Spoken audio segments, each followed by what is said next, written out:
Não sei se o irmão tem o hábito de ler jornais e nem se tem, dentro do seu hábito de ler jornais, o hábito de ler jornais desportivos. Alguns talvez o tenham. Não tem uma grande vantagem, não é, irmãos? Ainda o jornal de notícias, os jornais com notícias a gente vai ler. Nos jornais desportivos, enfim, não tem muita utilidade. Mas eu quero convidá-lo a fazer um exercício mental nesta hora e queria pedir-lhe que pudesse imaginar esta capa de jornal que eu vou-lhe mostrar agora. É um jornal nosso, conhecido, que está sempre na praça, mas imagine que ele vinha com esta manchete: Ronaldo abandona futebol, doa a fortuna e segue para um trabalho missionário no Sudão. O irmão está a ter dificuldade em imaginar esta capa no jornal amanhã, não é? Provavelmente isto lhe passa muito ao lado. Como é que um indivíduo tão rico assim, jovem, famoso, conhecido, ia largar tudo para poder, enfim, dedicar-se à obra missionária, inclusive ia doar os seus bens, como na verdade é que nós temos visto por aí, com grande publicidade, mostrando a lista de carros que ele tem na sua garagem. Pois tudo isso ele vai pegar e ele vai simplesmente doar e vai deixar o futebol porque vai descobrir que ele não tem valor afinal para a eternidade e vai se dedicar à obra missionária. Eu prometi aos irmãos que estiveram aqui de manhã que eu ia vos dar um exemplo prático de como isto é possível. E se os irmãos me acompanharem, vão ouvi-lo. Mas primeiro eu vou convidá-lo a abrir a sua Bíblia no livro de Lucas, o Evangelho de Lucas, capítulo 18.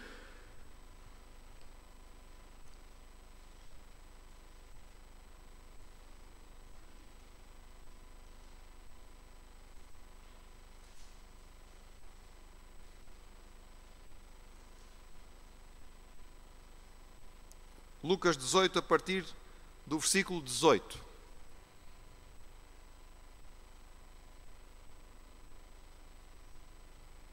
Diz assim o texto da palavra do Senhor, um texto conhecido a respeito do encontro de Jesus com um jovem muito rico. E perguntou-lhe um certo príncipe, dizendo: Bom mestre, que hei de fazer para herdar a vida eterna? Jesus lhe disse: Por que me chamas bom? Ninguém há bom, senão um só, que é Deus. Sabes os mandamentos? Não adulterarás, não matarás, não furtarás, não dirás falso testemunho, honra a teu pai e a tua mãe. E disse ele: Todas estas coisas tenho observado desde a minha mocidade. Quando Jesus ouviu isto, disse-lhe: Ainda te falta uma coisa. Vende tudo quanto tens, reparte-o pelos pobres e traz um tesouro no céu. Vem e segue-me. Mas ouvindo ele isto, ficou muito triste, porque era muito rico. E vendo Jesus que ele ficara muito triste, disse: Quão dificilmente entrarão no reino dos céus os que têm riquezas. Até aqui, irmãos. Mantenha a sua Bíblia aberta para poder acompanhar este texto. Vou pedir ao Gonçalo que ponha a próxima imagem. O texto nos fala a respeito do encontro de Jesus com um jovem.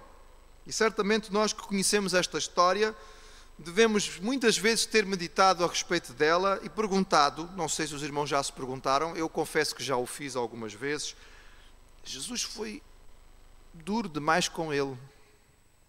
Será que é preciso ser tão duro assim? Este jovem aparentemente vem tão disposto, tão sincero, de coração aberto. Ele vem de forma tão educada, ele quer realmente saber, ele está à procura de que Jesus lhe deu uma boa resposta. Ficamos com a ideia que este jovem pertencia a boas famílias, era um cidadão exemplar, um cumpridor da lei, era respeitado, tinha posição, era visto por todas as pessoas como alguém de grande valor. Além disso, era um jovem muito rico, ou seja, ele tinha as características ideais para ser um candidato que Jesus queria do seu lado. Certamente faria muita diferença ter um apoiante como estes Os discípulos de Jesus eram homens simples que falavam com sotaque galileu. Tinham as mãos calejadas do trabalho pesado, eram conhecidos como pescadores. De repente, no meio deles, ter um príncipe, um homem que era um dos líderes da comunidade, importante de boas famílias, capaz de articular a linguagem e falar bem junto com aquelas pessoas que se aproximavam de Cristo, talvez fosse interessante. Mas Jesus responde de uma forma que parece tão dura a este jovem. Faz exigências tão pesadas a ele. E eu acredito que os discípulos talvez tenham tido dificuldade em entender. E quando este jovem se afasta depois da resposta que Jesus lhe dá, talvez alguns dos discípulos tenham ficado, não, volta, nós podemos negociar isto, quer dizer, o Senhor disse isto, mas não tiveram coragem de fazê-lo, claro, porque os discípulos não tinham esta autoridade e sabiam que quando Jesus falava, estava falado. Mas talvez nos seus corações eles tivessem pensado um pouco nisto. O povo que estava à volta certamente não entendeu. Porque na mentalidade judaica, as pessoas ricas eram consideradas abençoadas por Deus. Aqueles que eram muito ricos é porque Deus gostava deles e por isso é que eles eram tão ricos. Era prova de que era gente boa, porque as pessoas más, toda a gente sabia, Deus castigava, mas as pessoas boas Deus abençoava. Então este jovem era rico porque ele devia ser bom. Eram os mais privilegiados exatamente porque o Senhor os amava. Porquê que Jesus foi tão exigente? Porquê pedir tudo?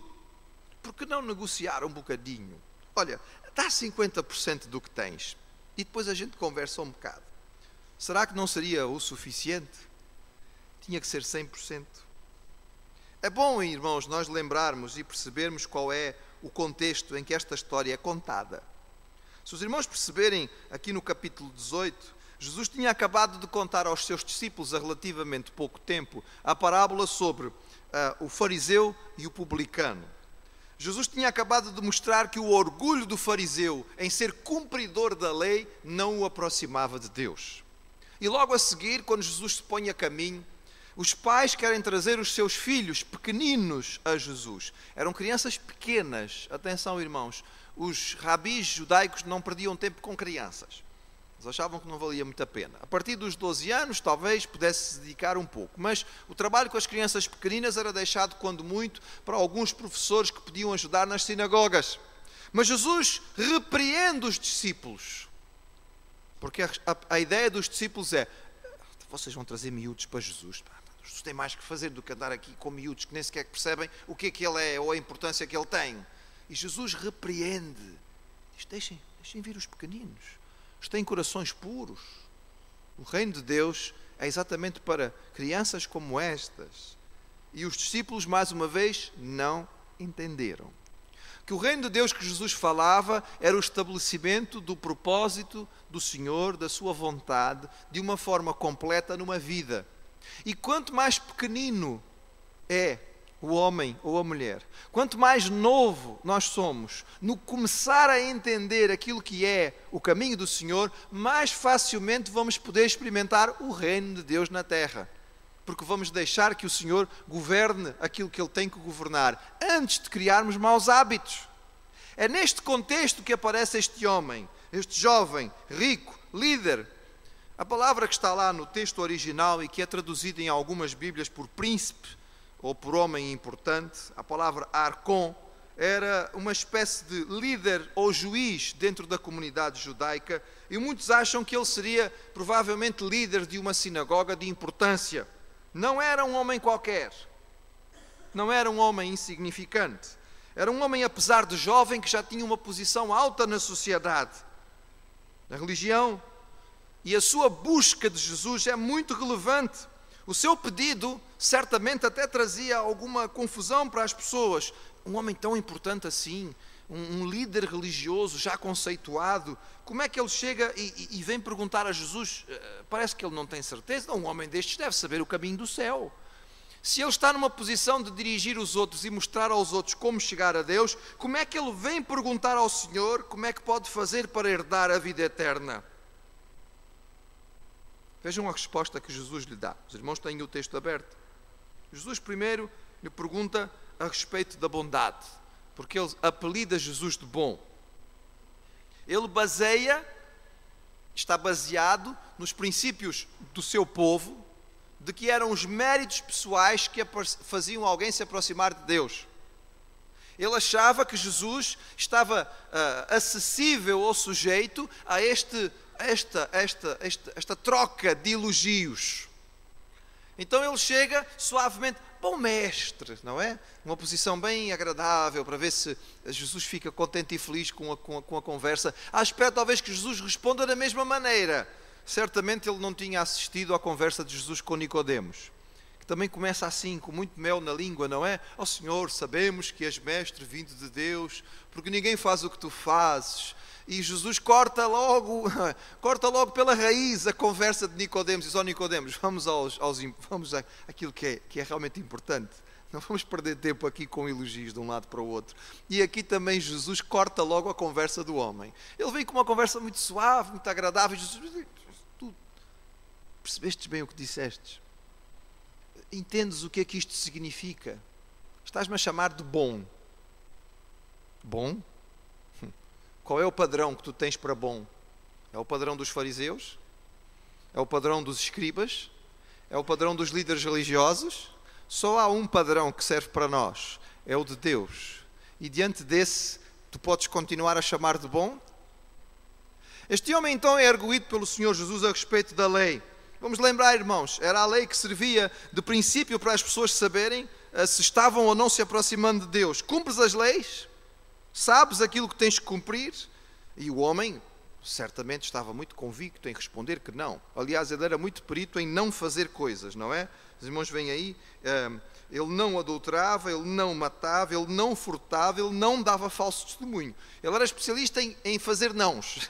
Talvez não fosse tão especialista em fazer sims, em coisas que ele realmente fazia, mas em não romper certas leis, ele era especialista. Mas aqui, outra pergunta que deve ficar para nós: qual versão da lei que ele respondia com tanta convicção? A pergunta era: conheces os mandamentos, não adulterarás? E ele respondeu prontamente: desde a minha mocidade tenho cumprido. Mas os irmãos se lembram qual foi o princípio que Jesus ensinou a respeito do adultério? Lembram-se? Quando Jesus ensinou no Sermão do Monte, ele disse: vocês ouviram dizer, não adulterarás. Eu, porém, vos digo que o homem que olhou para outra mulher, não é? E a cobiçou na sua mente, e fantasiou na sua mente, já cometeu o adultério com ela. Esta era a lei de Jesus. Era a interpretação que ele fazia da lei. Porque não era apenas o fato em si, mas a intenção que estava no coração. Porque Deus vê o coração, Ele não vê só o que está a acontecer. Ele vê o que está na nossa mente, Ele vê o que está no nosso coração, Ele vê a intenção com que fazemos as coisas. Será que diante da interpretação de Jesus, este jovem também podia responder com tanta segurança: desde a minha mocidade tenho cumprido? Mas ele está extremamente convicto da sua posição. E quando ele termina de apresentar a sua posição, ele talvez esteja muito confiante. Ele diz a Jesus, sem titubear: desde a mocidade tenho cumprido. Sinceramente, irmãos, eu creio que a esta altura o que este jovem esperava era que Jesus lhe fizesse um grande elogio e dissesse: ó rapaz, ó jovem, tranquiliza o teu coração. Então, um homem como tu, um príncipe conhecido pelo povo, uma pessoa respeitável, de boas famílias, que tem sido sempre cumpridor da lei, não precisas ficar ansioso com estas coisas. Descansa, sossega, não é? Tu já estás no bom caminho. Então não sabes que isto é assim mesmo? És tão bom que certamente há um lugar para ti no reino dos céus. Mas há um pormenorzinho aqui. É que Jesus vê muito para além da resposta que ele dá. Jesus olha o seu coração. Jesus aprecia a sua honestidade. Um dos outros evangelistas diz que Jesus ama este jovem no seu coração. Ele no seu íntimo sente por ele, percebe que há ali sinceridade, há vontade. Mas apesar da vontade, há algo que está no centro da sua vida. E que para ele é mais importante do que estas coisas de que ele está falando com o Senhor Jesus. A sua fortuna, a sua riqueza, a sua posição social, o seu nível diante dos homens. Jesus sabia que aquilo que ele estava a dizer não era realmente verdade. Se o seu coração era realmente tão limpo assim, se o seu coração era assim tão puro, se era um coração tão voltado para Deus e para os homens, tão disponível para cumprir a lei, então o que Jesus lhe ia pedir não era tão pesado. Jesus responde e diz: falta-te uma coisa. Uau, é bom, não é, irmãos? Jesus podia ter dito: olha, ainda faltam umas coisinhas, vamos fazer aqui a lista. Não, Jesus diz: só te falta uma coisa. Uau, só me falta uma coisa para chegar ao céu. Seria bom, não era? Se alguém dissesse a ti: olha, tu és muito bom, mas só te falta uma coisinha. A expectativa aumenta, as pessoas à volta calam-se, todos de ouvido em pé. O que será que falta? Mas o que faltava não era tão pequenino assim. Vai, vende tudo quanto tens, dá aos pobres, e depois vem e segue-me. E a nossa primeira reação é: este pedido foi muito pesado. Jesus pediu demais. Esta é a nossa primeira reação. Meus irmãos, olhem de novo para o texto e tentem perceber o que realmente Jesus oferece a este jovem. Jesus está muito próximo do fim do seu ministério. Jesus está a caminho de Jerusalém, aonde ele vai morrer. Jesus tinha limitado o grupo dos seus discípulos a apenas 12 homens. Eram aqueles que tinham seguido a Jesus. Alguns a quem Jesus tinha dito: segue-me, e eles deixaram tudo para andar com Cristo. E ali, já relativamente perto da cruz, talvez aqui a poucas semanas de chegar ao Calvário, o Senhor Jesus parece que está disponível para abrir uma exceção. São 12, mas podem ser 13. Vai, vende o que tens, dá aos pobres e vem, segue-me, e tu vais ser um dos meus discípulos. Não já tinha pensado nisto? Repare, quando nós ouvimos esta expressão, nós normalmente ficamos: oh Senhor, foi tão pesado, não precisava pedir tanto, o rapaz coitado. Mas agora penso do outro lado. Jesus está propondo àquele jovem que ele realmente perca a sua fortuna terrena, mas Jesus está dando um lugar a ele entre os seus apóstolos. Jesus está o chamando para que ele seja um dos seus discípulos mais chegados. Nós nem sabemos o nome deste jovem, mas se ele tivesse feito aquilo que Jesus pediu, se ele tivesse aceitado aquilo que Jesus pediu, ele teria se transformado num daqueles que a palavra chama de apóstolos de Jesus. E que o Apocalipse diz que tem tronos especiais reservados para eles. Pode parecer para nós que Jesus pediu muito, mas a verdade, irmãos, é que Jesus ofereceu muito. Muito. Quando nós olhamos para a situação desta história e achamos que o Senhor está pedindo muito, nós ainda não compreendemos o que significa o que Jesus fez por nós. Porque aquilo que Ele fez por nós foi tudo. Ele deu tudo. Deixou a sua glória, despiu-se da sua glória celestial, do seu poder, em grande parte, para poder estar aqui limitado ao tempo e ao espaço, para viver nas nossas limitações e sofrer as nossas dificuldades, e para depois vir a experimentar todo o tipo de sacrifício que era possível. Ser abandonado pelos seus amigos, ser traído pelas pessoas mais próximas, ser julgado de forma injusta, ser torturado no seu corpo físico, na sua mente e no seu espírito, ao ponto de ser levado à cruz para morrer pelos pecados que ele não tinha cometido. Jesus deu tudo, irmãos. Tudo, tudo, tudo. Quando Ele nos pede alguma coisa, Ele não está fazendo nenhuma exigência muito grande. Ele está pedindo o mínimo que se pode pedir a alguém que deu, tanto quanto Ele deu.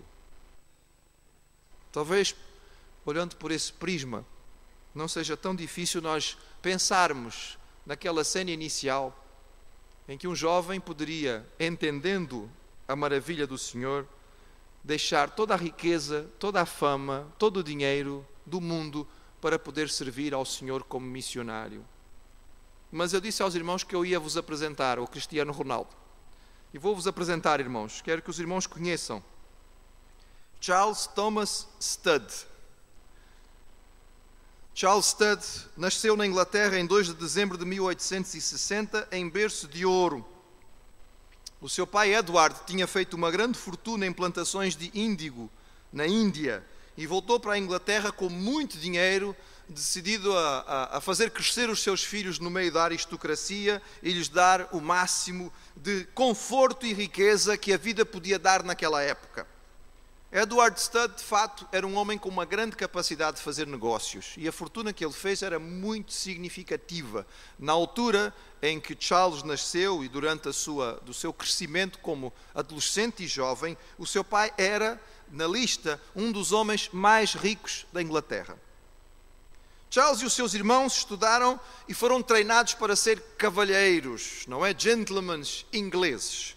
Nós temos as fotografias são antigas, mas dá para ver. Ele e os seus irmãos estudaram nos melhores colégios que havia na Inglaterra.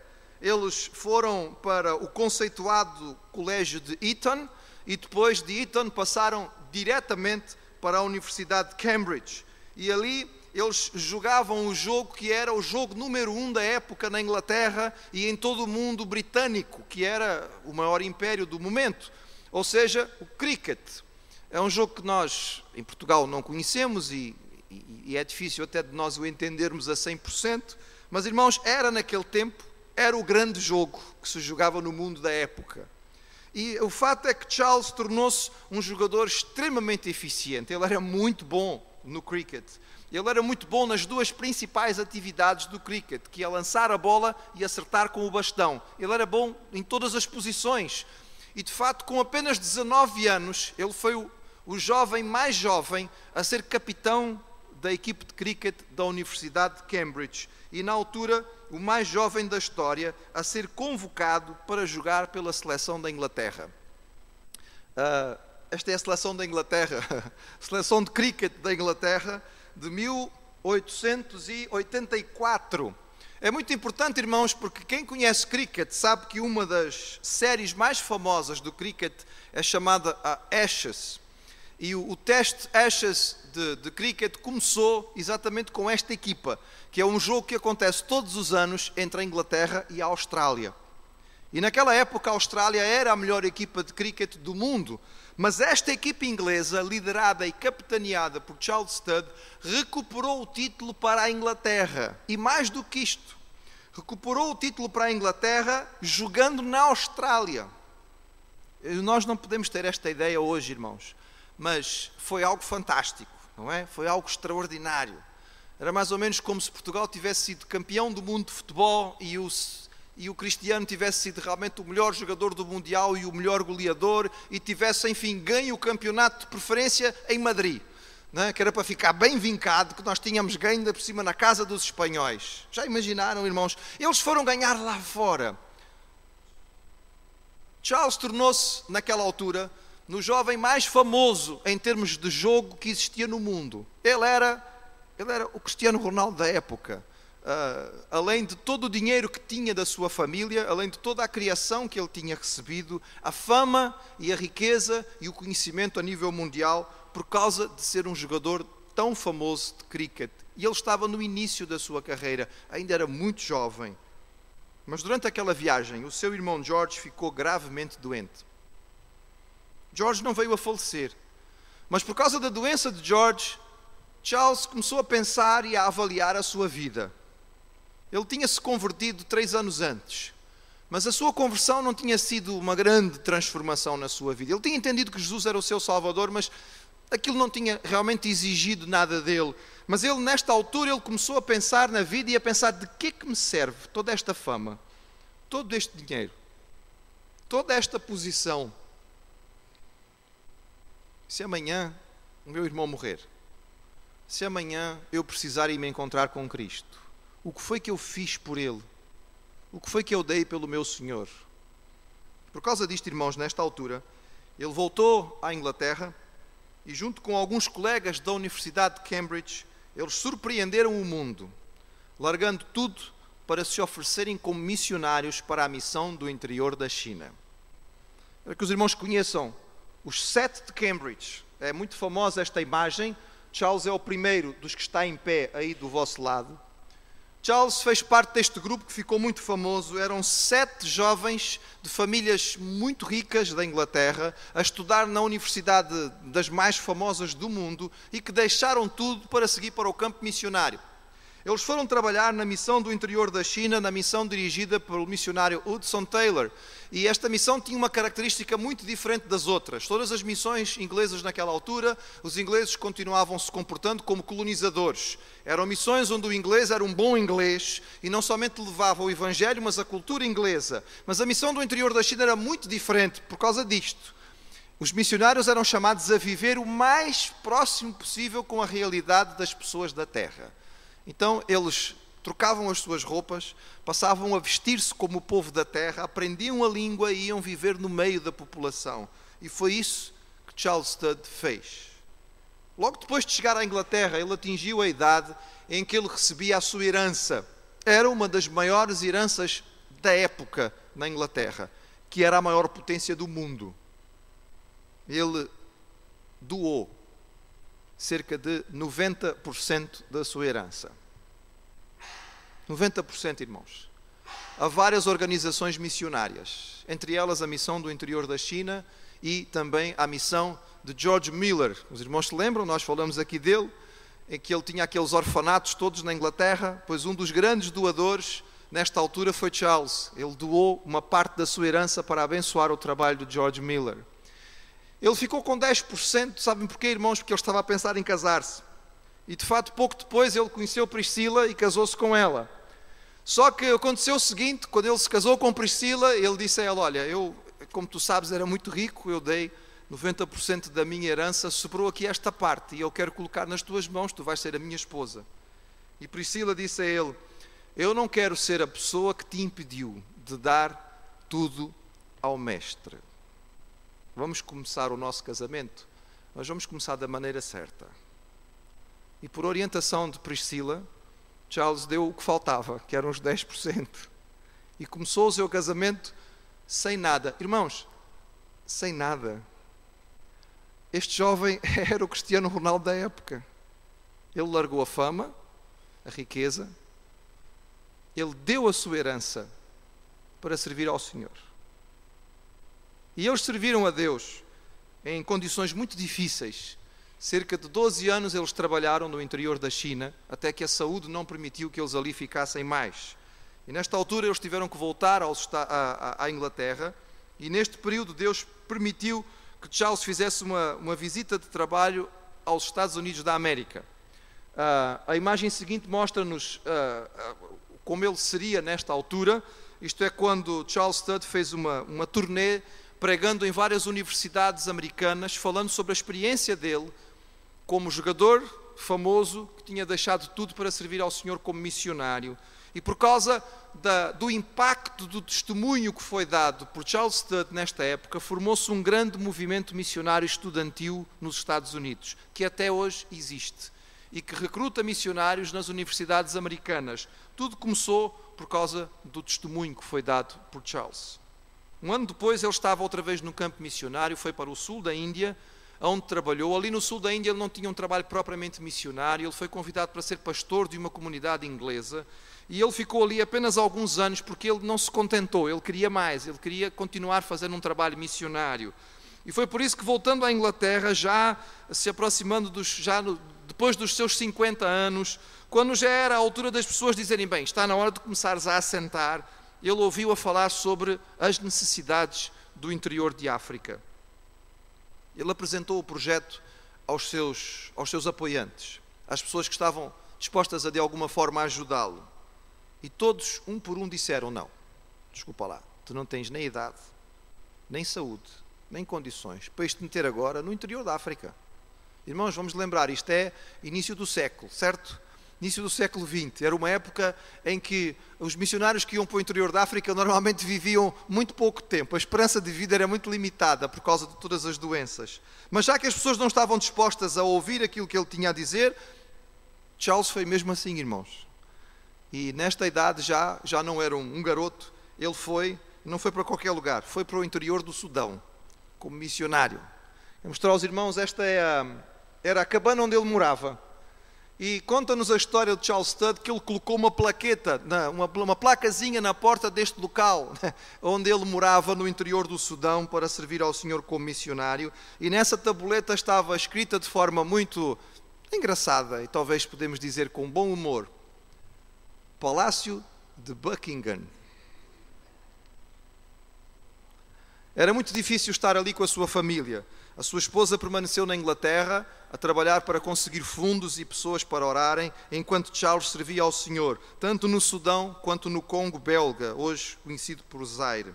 Ali, ele lançou as bases de uma organização missionária mundial para alcançar as regiões menos favorecidas, uma missão chamada WEC, World Evangelization Crusade. Studd, apesar da sua saúde e das pessoas dizerem que ele não devia nem ir, ainda viveu mais de 20 anos no interior de África e nunca mais voltou à Inglaterra. Uma das últimas imagens que nós temos dele é esta, irmãos. Já com cerca de 70 anos, Charles continuava fazendo o seu trabalho e ele faleceu na África, no campo missionário como ele gostaria. A missão WEC é uma missão que continua hoje, é uma das maiores missões do mundo. A missão WEC Internacional tem cerca de 2.000 missionários, de cerca de 50 países diferentes e várias denominações, e eles estão trabalhando com mais de 1.000 povos não alcançados através do mundo. O que aconteceria? Desculpem, irmãos, ali está escrito 100, mas são cerca de 1.000 povos que são não alcançados ainda em vários locais diferentes do mundo. Eu disse aos irmãos o que aconteceria se o Cristiano Ronaldo doasse os seus bens e fosse para o campo missionário. A resposta está aí, irmãos. Charles Studd não ficou na teoria, ele colocou isso em prática. O exemplo de Charles Studd, irmãos, é um marco para nós, para todos nós. Nem todos somos chamados ao trabalho missionário e nem todos somos chamados a abandonar fortunas, porque a grande maioria de nós não as tem. Mas de todos nós se espera um compromisso sério com Cristo. De todos nós se espera que nós tenhamos um comprometimento com o Senhor que vai muito além de uma simples filiação religiosa. Ele deu a sua vida por nós. Não nos cabe a nós dar menos do que a nossa vida por Ele. Esta é a razão pela qual nós estamos aqui. E é isto que nós devemos perguntar ao Senhor. O que é que estou aqui a fazer? Aquilo que tens colocado na minha vida, os meus recursos, as minhas possibilidades, os meus dons, as minhas habilidades, eu preciso dar de novo ao Senhor e entregar no seu altar e permitir que Ele me mostre aquilo que Ele quer fazer com a minha vida. Que nós possamos ser encontrados como aqueles que respondem como Charles Studd e não como o jovem rico do texto sagrado. E que o Senhor possa trabalhar a sua palavra nos nossos corações conforme cada um de nós precisa. Amém.